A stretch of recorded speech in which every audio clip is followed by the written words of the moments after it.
ሰላም ጤና ይስጥልን ውድ አድማጮቻችን ስፖርታዊ መረጃዎችን እንደተለመደው በሰዓታችን ይዘን መተናል። ውድ ቤተሰቦች እናንተም እኛን እንዳስለመዳችሁን ቪዲዮን ላይክ አድርጋችሁ ጀምሩት። እንዲሁም ሐሳብና አስተያየቶቻችሁንም ኮሜንት ቦክስ ላይ ጻፉልን። ቀጥታ ወደ ስፖርታዊ መረጃዎች ሳልፍላችሁ በመጀመሪያም አጫጭር መረጃዎችን እንመልከት።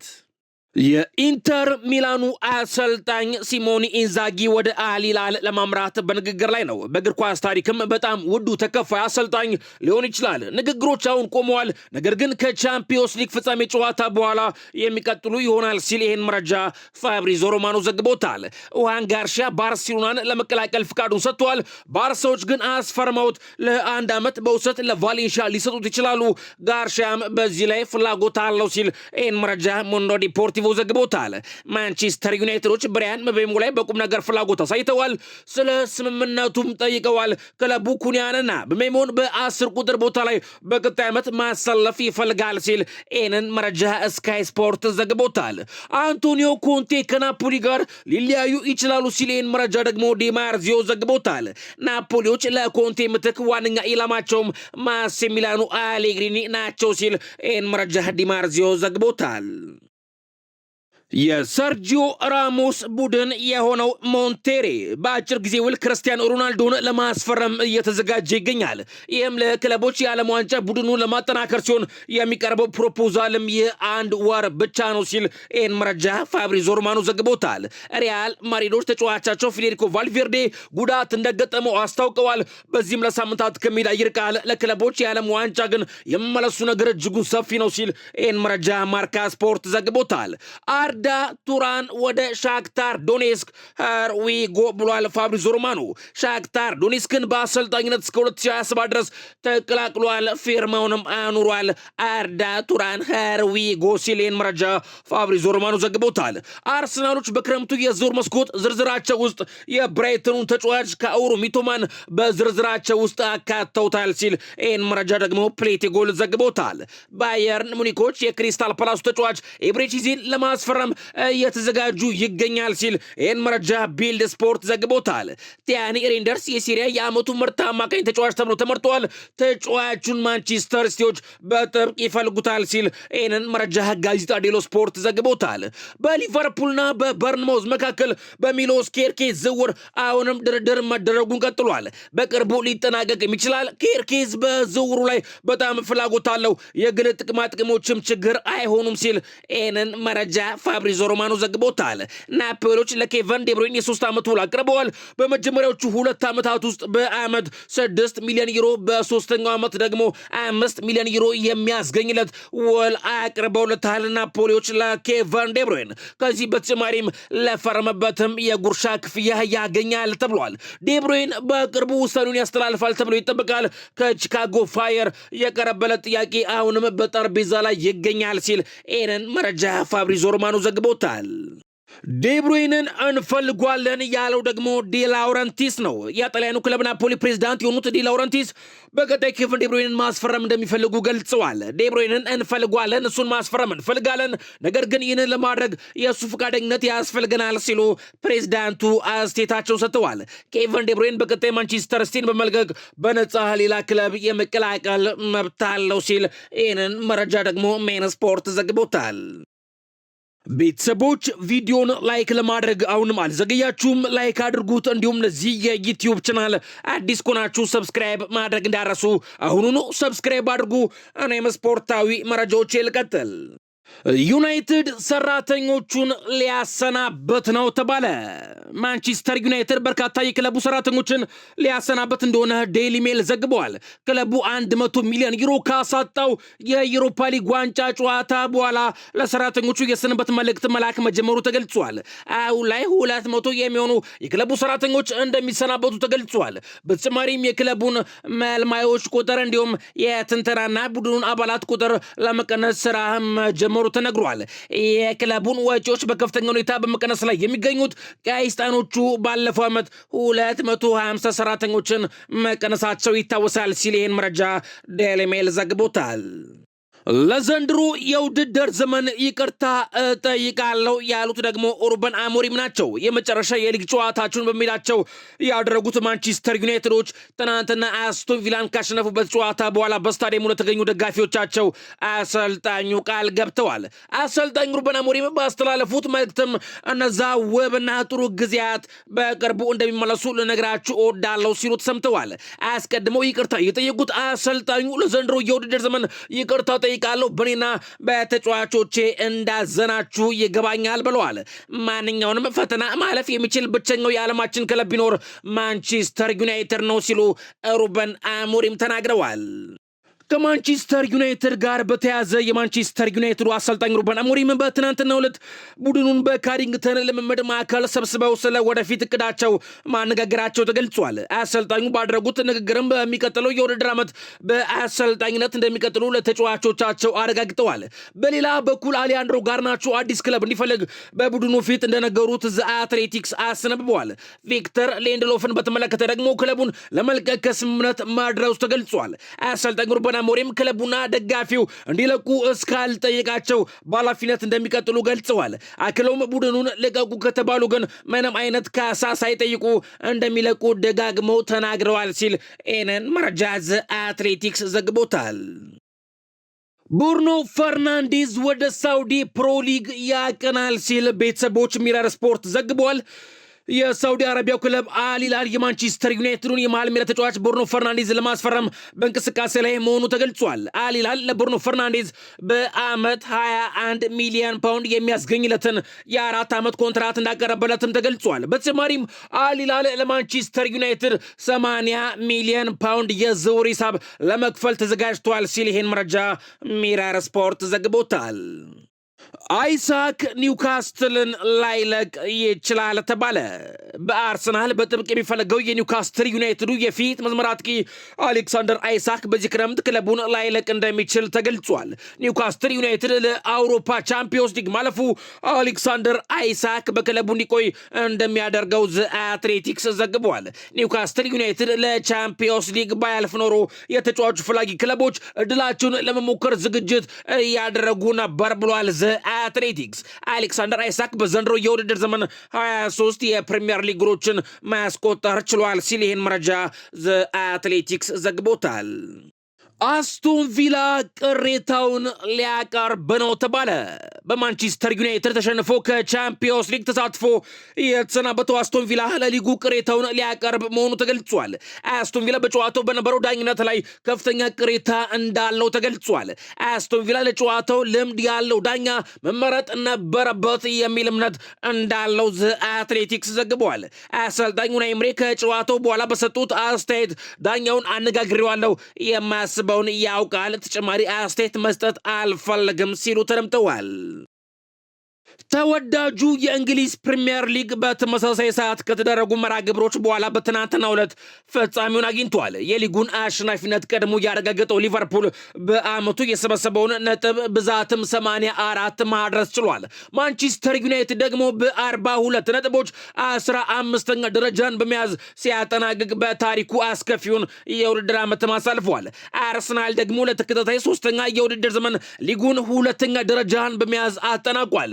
ቼልሲ ትናንት ምሽት ማሸነፉ ተከትሎ የአውሮፓ ቻምፒዮንስ ሊግ ተሳትፎ ቦታን በመያዝ አጠናቋል። ግብፃዊው የሊቨርፑል ተጫዋች ሞሐመድ ሳላህ በ29 ጎሎች የሊጉ ከፍተኛ ግብ አግቢ በመሆን አጠናቋል። ሞሐመድ ሳላህ በዘንድሮ የውድድር ዘመን 47 ግቦች ላይ ተሳትፎ በማድረግ በአንዲ ኮልና አለን ሽረር ተይዞ የነበረውን ሪካርድ መጋራት ችሏል። በቀጣይ በአውሮፓ መድረክ እነማን ይሳትፋሉ የሚለው ስንመለከት በቻምፒዮንስ ሊጉ መድረክ ላይ ሊቨርፑል፣ አርሰናል፣ ማንቸስተር ሲቲ፣ ቼልሲ፣ ኒውካስትል ዩናይትድ እና ቶተናም የሚሳተፍ ይሆናል። እንዲሁም በዩሮፓ ሊግ ላይ አስቶን ቪላና ክሪስታል ፓላስ፣ በኮንፈረንስ ሊግ ደግሞ ኖቲንግሃም ፎረስት የሚሳተፍ ይሆናል። ከፕሪሚየር ሊጉ እነማን ወረዱ የሚለው ስንመለከት ደግሞ ሌስተር ሲቲ፣ ኢፕስዊች ታውን እና ሳውዝሃምፕተን ከሊጉ የወረዱ ክለቦች ሆነዋል። እነማን ወደ ፕሪሚየር ሊጉ አደጉ የሚለው ስንመለከት ሊድስ ዩናይትድ፣ ሰንደርላንድ እና በርንሌ ቀጣይ ዓመት በእንግሊዝ ፕሪሚየር ሊግ እንመለከታቸዋለን። የእንግሊዝ ፕሪሚየር ሊግ ፍጻሜውን ሲያገኝ የፕሪሚየር ሊጉ የዓመቱ ምርጥ ተጫዋችም ታውቋል። በትናንትናው ዕለት ፍጻሜውን ያገኘው የእንግሊዝ ፕሪሚየር ሊግ 2024-25 የውድድር ዓመት የዓመቱ ምርጥ ተጫዋች ይፋ ሲደረግ በዚህ መሰረት የሊቨርፑሉ የፊት መስመር ተጫዋች ሙሐመድ ሳላህ የፕሪሚየር ሊጉ የዓመቱ ምርጥ ተጫዋች ተብሎ መመረጥ ችሏል። ሙሐመድ ሳላህ በሊጉ 29 ግቦችን በማስቆጠርም የሊጉን ኮከብ ግብ አግቢነት ደረጃም በአንደኝነት ማጠናቀቅ ችሏል። ሙሐመድ ሳላህ ሁለት ጊዜ የፕሪሚየር ሊጉ የዓመቱ ምርጥ ተጫዋች ሽልማትን በማሸነፍ የክርስቲያኖ ሮናልዶን የቴሪ ሄንሪን የኒማንያ ቪሊች እና የኬቪን ዴብሮይን ሪካርድ መጋራት ችሏል። ግብፃዊ ተጫዋች ሙሐመድ ሳላህ በዚህ ዓመት የእግር ኳስ ጸሐፊዎች የዓመቱ ምርጥ ተጫዋች ተብሏል። እንዲሁም የፕሪሚየር ሊጉ የዓመቱ ምርጥ ተጫዋች ሽልማትንም ማሸነፍ ችሏል። ሙሐመድ ሳላህም የዓመቱ ምርጥ ተጫዋች ሽልማትን ከተቀበለ በኋላ ከክሎፕ ይልቅ ከስሎት ጋር ምቾት ይሰማኛል ብሏል። የሊቨርፑሉ የፊት መስመር ተጫዋች ሙሐመድ ሳላህ በሊቨርፑል ውሉን ባያራዝም ኖሮ ወደ ሳውዲ አረቢያ ለመሄድ ወስኖ እንደነበረም ገልጿል። በሊቨርፑል ያለኝን ኮንትራት ባላራዝም ኖሮ ወደ ሳውዲ አረቢያ ሊግ አቀና ነበር ሲል ሙሐመድ ሳላህ ተናግሯል። ስለ ክሎፕና አርኔ ስሎት የተጠየቀው ሳላህ ክሎፕ አርኔ ስሎት አሁን ያናገረኝን ያህል አላናገረኝም፣ እሱ ከኛ በሚፈልገውና ባለው ግብ ላይ ቀጥተኛ ነው ሲል ተደምጧል። አክሎም ከኤርገን ክሎፕ ይልቅ ከአሰልጣኝ አርኔ ስሎት ጋር የበለጠ ምቾት ይሰማኛል ሲል ተናግሯል። ከምርጥ ተጫዋቾች ሽልማት ጋር በተያዘ ሉካ ሞድሪችም የዓመቱ ምርጥ ተጫዋች ተብሏል። የሪያል ማድሪዱ የመሃል ሜዳ ተጫዋች ሉካ ሞድሪች የ2024-25 የውድድር ዓመት የክሮሺያ የዓመቱ ምርጥ ተጫዋች በመባል መመረጥ ችሏል። የአንድ ጊዜ የባላንዶር አሸናፊው ሉካ ሞድሪች ለተከታታይ 9ኛ ጊዜ የክሮሺያ የዓመቱ ምርጥ ተጫዋች በመባል መመረጥ ችሏል። ሉካ ሞድሪች አጠቃላይ የክሮሺያ የዓመቱ ምርጥ ተጫዋች በመባል ሲመረጥም ለ13ኛ ጊዜ መሆኑ ተነግሯል። ሉካ ሞድሪች በዘንድሮ የውድድር ዘመን መጨረሻ ከዓለም ክለቦች ዋንጫ በኋላ ከሪያል ማድሪድ ጋር የሚለያይ ይሆናል። ማክቶሚናይም የዓመቱ ምርጥ ተጫዋች ተብሏል። በናፖሊ አሸናፊነት የተጠናቀቀው የጣሊያን ሲሪያ የ2024-25 የውድድር ዘመን የዓመቱ ምርጥ ተጫዋች ይፋ ሲደረግ የናፖሊው የመሃል ሜዳ ተጫዋች ስኮት ማክቶሚናይ የሲሪያው የዓመቱ ምርጥ ተጫዋች በመባል መመረጥ ችሏል። ስኮትላንዳዊ አማካይ ማክቶሚናይ በውድድር ዓመቱ ለናፖሊ 12 ጎሎችን አስቆጥሮ 6 አመቻችቶ ማቀበል ችሏል። በሌላ በኩል የናፖሊ ዋና አሰልጣኝ አንቶኒዮ ኮንቴ የሲሪያው የዓመቱ ምርጥ አሰልጣኝ በመባል መመረጥ ችለዋል። አሰልጣኝ አንቶኒዮ ኮንቴ ከ3 የተለያዩ ክለቦች ጋር ስኩዴቶን ማሳካት የቻሉም የመጀመሪያው አሰልጣኝ ሆነዋል ሲል መረጃ ጋዜጣ ዴሎ ስፖርት ዘግቦታል። የእንግሊዝ ፕሪሚየር ሊግ የ2024-25 የውድድር ዓመት ምርጥ ወጣት ተጫዋችም ይፋ ተደርጓል። በዚህ መሰረት ኔዘርላንዳዊ የሊቨርፑል የመሃል ሜዳ ተጫዋች ግራቨንበርጅ የዓመቱ ምርጥ ወጣት ተጫዋች በመባል መመረጥ ችሏል። የ23 ዓመቱ ተጫዋች ግራቨንበርጅ ከአሌክሳንደር አርኖልድ ቀጥሎ ሽልማቱን ያሸነፈ ሁለተኛው የሊቨርፑል ተጫዋች መሆን ችሏል። በተጨማሪም ከኤርሊንግ ሃላንድ በመቀጠል ሽልማቱን ያሸነፈ ሁለተኛው የውጭ ሀገር ተጫዋች መሆን ችሏል። የእንግሊዝ ፕሪሚየር ሊግ መጠናቀቁን ተከትሎ የዓመቱ የወርቅ ጓንት አሸናፊውም በትናንትናው ዕለት ተለይቷል። እስከ መጨረሻው ሳምንት በዘለቀው በዚህ ፉክክር በትናንትናው ዕለት ግብ ማስተናገዳቸውን ተከትሎ ዴቪድ ራያና ማት ሴልስ ሽልማቱን የሚጋሩ ይሆናል። ሁለቱ ግብ ጠባቂዎች በዘንድሮ የውድድር ዘመን በ13 ጨዋታዎች ላይ ግብ ሳይቆጠረባቸው መውጣታቸው ተገልጿል። የመድፈኞቹ ቁጥር 1 ግብ ጠባቂ ዴቪድ ራያ ለሁለተኛ ተከታታይ ዓመትም ማሸነፍ ችሏል ሲል ይህን መረጃ ሚረር ስፖርት ዘግቦታል። በሴቶቹ የቻምፒዮንስ ሊግ ድል ኮርተናል። ማይክል አርቴታ የመድፈኞቹ ዋና አሰልጣኝ ማይክል አርቴታ ከሊጉ የመጨረሻ ጨዋታ መርሃ ግብር በኋላ አስተያየቱን ሰጥቷል። የአርሰናል ሴቶች ቡድን ያስመዘገበውን የአውሮፓ ቻምፒዮንስ ሊግ ድልን ተከትሎ ማይክል አርቴታ አስተያየት እንዲሰጥ ጥያቄ ቀርቦለት ነበር። ሁሉም የቡድናችን አባላት ጨዋታውን እየተከታተልን ነበር፣ በተመዘገበው ድልም ኮርተናል ሲል ተደምጧል።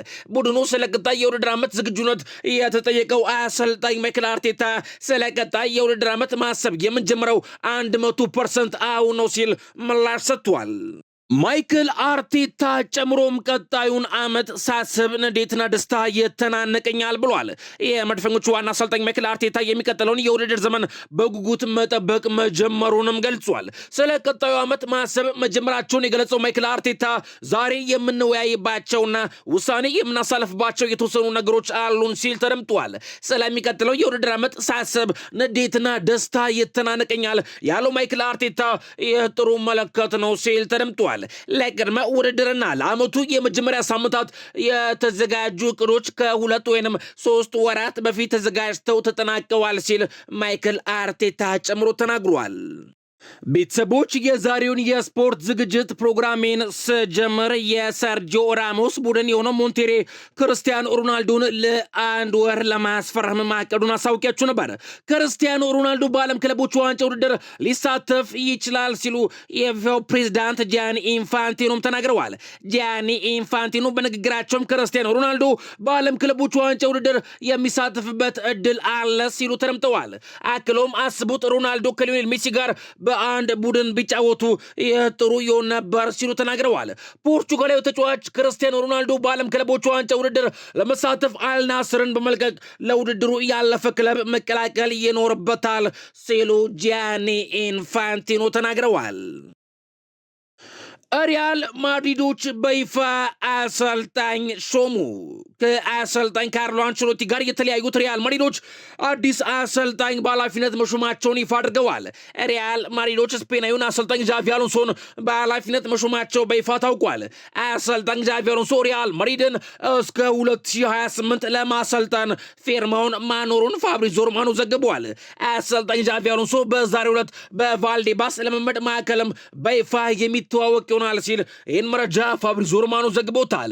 የቀድሞ ስፔናዊ አማካይ ዣቪ አሎንሶ በሪያል ማድሪድ ተጫዋችነት ጊዜው 236 ጨዋታዎችን ማድረግ ችሏል ሲል ፋብሪዚዮ ሮማኖ ዘግቧል። ሪያል ማድሪዶች በአሰልጣኝ ካርሎ አንቸሎቲ ምትክ ከቀጠሩት አሰልጣኝ ዣቪ አሎንሶ በቀጣይ አዲስ ነገር እንደሚጠብቁ ተገልጿል። ሪያል ማድሪድ ውስጥ ያለው ስሜትም ከአሰልጣኝ ዣቪ አሎንሶ ጋር አዲስ ዘመን የጀመረ እንደሆነ የሚያሳይ መሆኑ ተነግሯል። አሰልጣኝ ካርሎ አንቸሎቲን ጨምሮ በሪያል ማድሪድ ሁሉም ሰው በዣቪ አሎንሶ ዝግጁነት ጥርጣሬ እንደሌላቸው ለክለቡ ቅርብ የሆኑ ምንጮችም ዘግበዋል። ሎስ ብላንኮቹ ለአሰልጣኙ አቀባበል የዝውውር እቅዳቸውን ቀይረው ዴን ዊጅሰንን ሲያስፈርሙ የአርኖልድና ካሬራስን ዝውውር በቀጣይም ያጠናቅቃሉ ተብሎ ይጠበቃል። ሪያል ማድሪድ በአሰልጣኝ ካርሎ አንቸሎቲ ዘመን ያልታዩ ዝውውሮችን በማድረግ መዋለ ንዋዩን ማፍሰሱ የክለቡ አስተዳደር ያለውን የለውጥ ፍላጎትም አሳይቷል። ሪያል ማድሪድ ካሳለፈው በርካታ ችግሮች የተሞላ አስቸጋሪ የውድድር ዓመት በኋላ አሰልጣኝ ዣቪ አሎንሶ ራሱን በትልቅ ደረጃ ማሳየትም ይጠበቅበታል። ከወር ባነሰ ጊዜ በዓለም ክለቦች ዋንጫ ውድድር ስራውን የሚጀምረው ዣቪ አሎንሶ አጀማመሩ ምን ሊመስል እንደሚችልም ትኩረት ስቧል። ቀጣዩ የውድድር ዘመን ረጅም ጊዜ የሚወስድ ቢሆንም በሪያል ማድሪድ ስኬቶች በፍጥነት መመዝገብ የሚጠበቅበት ይሆናል ዣቪ አሎንሶ ሲል ይህንን መረጃ ማርካ ስፖርት ዘግቦታል። እንዲሁም ከዣቪ አሎንሶ ጋር የተለያየው የጀርመን ቡንደስሊጋው ክለብ ባየር ሊቨርኩሰን በአሰልጣኝ ዣቪ አሎንሶ ምትክ አዲስ አሰልጣኝ ለመሾም ከስምምነት ደርሷል። ባየር ሊቨርኩሰን ኔዘርላንዳዊውን አሰልጣኝ ኤሪክ ቴን ሃግን በኃላፊነት ለመሾም በቃል ደረጃ ከስምምነት መድረሱን ዘ አትሌቲክስ አስነብቧል። አሁን ላይ ባየር ሊቨርኩሰን የአሰልጣኝ ኤሪክ ቴን ሃግን ሹመት ለማጠናቀቅ የወረቀት ስራዎች እየሰራ መሆኑ ተገልጿል።